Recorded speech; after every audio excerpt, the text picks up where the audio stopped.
Naomba katika kutafakari maisha ya Mwadhama Polikapi Kardinali Pengo nitaje mambo matatu ya kumwombea, lakini pia kumsindikiza katika safari yake ya mwisho hapa duniani, ambapo kesho atalazwa huko Pugu.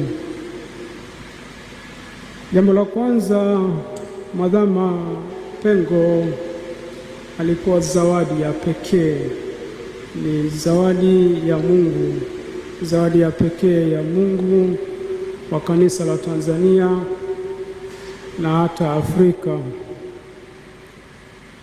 Wazo la pili, imani yake haikutetereka, ilibaki ilivyokuwa tangu mwanzo mpaka mwisho. La mwisho ni nguvu ya yote yeye aliyatoa wapi. Wazo lile la kwanza, Mwadhama Pengo Kardinali ni zawadi ya Mungu, tunaita ni rare gift.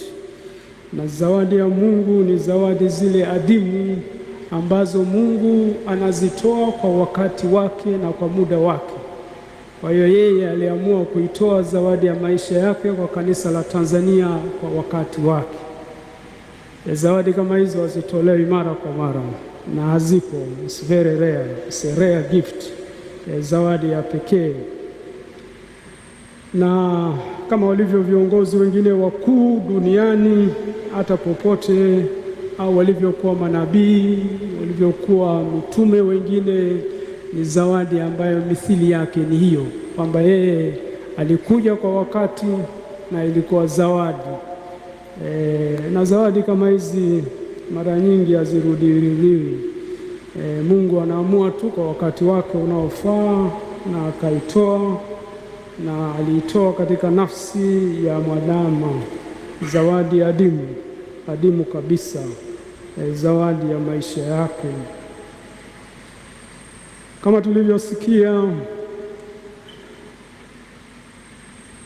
historia ya maisha yake, sina wasifu wake, sina nia ya kurudia kwa sababu tumeshasikia, lakini kutaja mambo machache tu ili kusindikiza hilo wazo la kusema kwamba yeye ni zawadi ya pekee.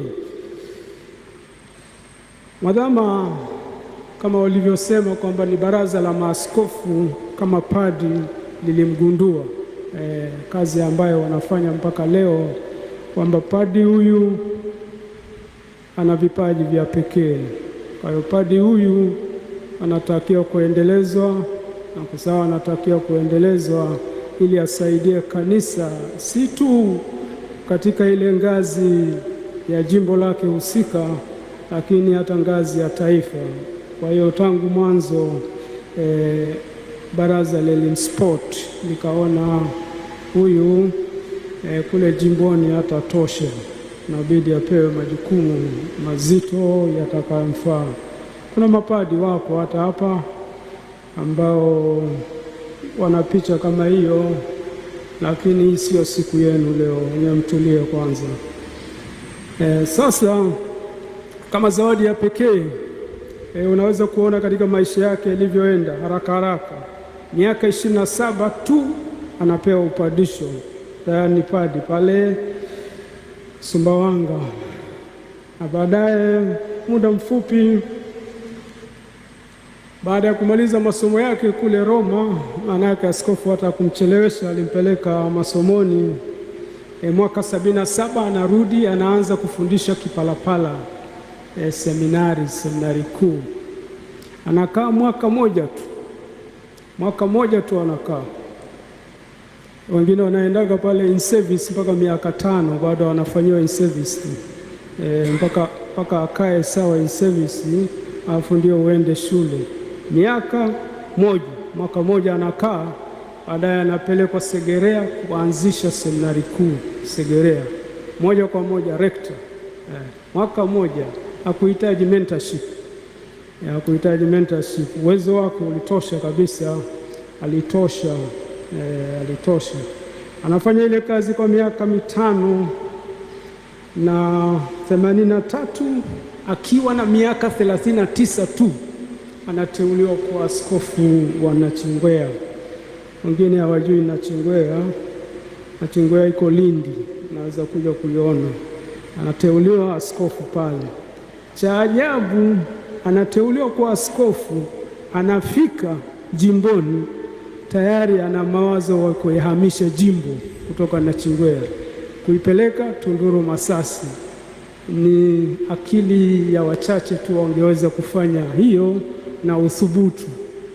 Kwanza Tunduru huko wanakoenda Wakristo ni wachache, Nachingwea huko wanakoacha Wakristo ni wengi zaidi.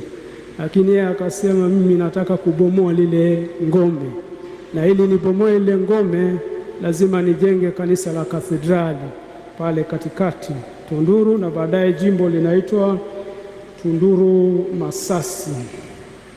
Kitu chake kipo leo mpaka pale Nachingwea ambacho alikikalia mara moja, mimi naikalia pia kwa sababu iko kwenye himaya yangu. Kwa hilo sihitaji ruhusa ya mtu yoyote.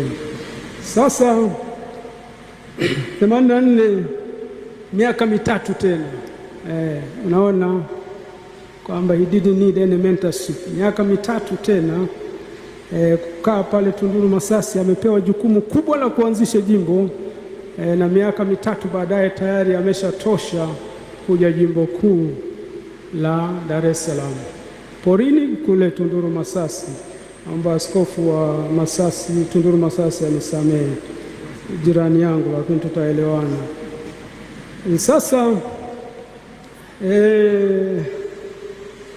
katika miaka mitatu anakaa. Kwa hiyo 80 mwaka 90 anakuja Dar es Salaam kama askofu mwandamizi. Miaka 8 baadaye tayari mwadhama 98. Kwa hiyo unaweza kuona ile trendi kwamba ni zawadi ya pekee, zawadi ya Mungu. Katika somo la pili tulilosoma, Paulo mtume kwa Waefeso sura ya 4 mstari wa 11 mpaka 16, Paulo anafananisha watu wa namna hiyo ni watu ambao wamekomaa katika imani, sio kama watoto wachanga, sio kama watoto wanaonyonya.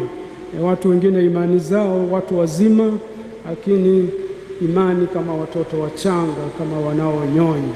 Kwa hiyo yeye Paulo mtume katika barua hii somo hili la pili kwa Waefeso anamlinganisha kama mtu mzima. Imani yake imekumba, hapeperushi kutoka upande mmoja kwenda upande mwingine, na Paulo mtume anatoa hiyo onyo, na yeye anaendelea katika hiyo imani yake, na hiyo anaileta Dar es Salaam kama kufanya reform kama walivyofanya mwalimu wa maadili, anakuja hiyo nayo kufanya hiyo reform katika jimbo kuu la Dar es Salaam katika maadili. Hao mapadi wa Dar es Salaam aliwanyosha, hata nyinyi dada wadogo aliwanyosha, hamkuwa na mahali pa kwenda, ndio maana hamkukengeuka. Lakini maana yake ile reform yake ni kama ya watakatifu wakuu, kama akina Mtakatifu Francisco wa Assisi, Mtakatifu Teresa wa Avila, Mtakatifu Yohani wa Msalaba, Mtakatifu Bernardo wa Kilovo. Ile reform yake, na reform kubwa anaifanya kwa mfano wa maisha yake, sio zaidi.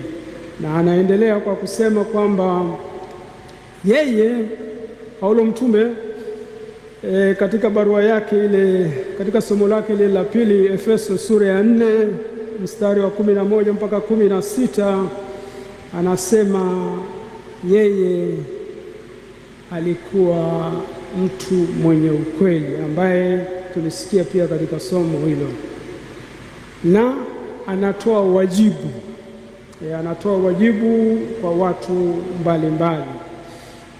Kwa hiyo kwa kweli yeye kama mwalimu, yeye kama mchungaji, yeye kama mfuasi wa mitume, kama ile barua inavyoeleza, hakufundisha tu Dar es Salaam, kwa kweli amefundisha kanisa la Tanzania.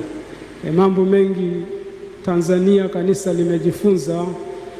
Waheshimiwa washamu askofu labda wanaweza wasikubaliana na mimi katika hili, ila I am convinced kwamba mengi tumejifunza kutoka kwake.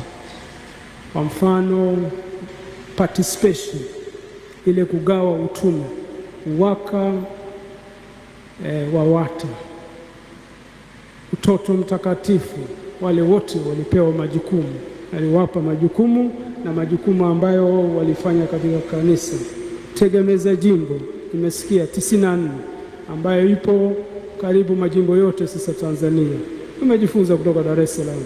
Kwa hiyo baba huyu alikuwa mwalimu wetu sisi sote. Na tunaenda wazo la pili, imani yake haikutikisika. Imani yake haikutikisika, imani yake ilibaki imara siku zote. Alikuwa mtu wa imani, imani iliyokomaa. Lakini imani hiyo anazungumza ukweli mwadhama siku zote, anazungumza ukweli kwa upendo mkubwa. Mimi nimekutana naye mara nyingi, unapoona anazungumza katika upendo. Anapokosoa kitu anakosoa katika upendo, hakuna chuki. Kwa hiyo upendo na ukweli unaungana katika Mungu. Huwezi kutenganisha ukweli na upendo. Mtu anayependa lazima awe mkweli. Baba awe mama anayependa familia yake lazima ataishi ukweli. Kama uipendi ndio utakuwa mdanganyifu. Hivyo hivyo kwa mtu yeyote ambaye atapewa majukumu. Kwa hiyo ndivyo alivyokuwa baba mwadhamu. Ukweli na upendo katika maisha yake haikuweza kutenganishwa, ilikuwa kitu kimoja na vikaungana vyote katika Mungu, katika Kristo. Vikaungana vyote katika Mungu, katika Kristo. Kwa hiyo imani yake haikutetereka, imani yake haikutetereka, ilizidi kukua.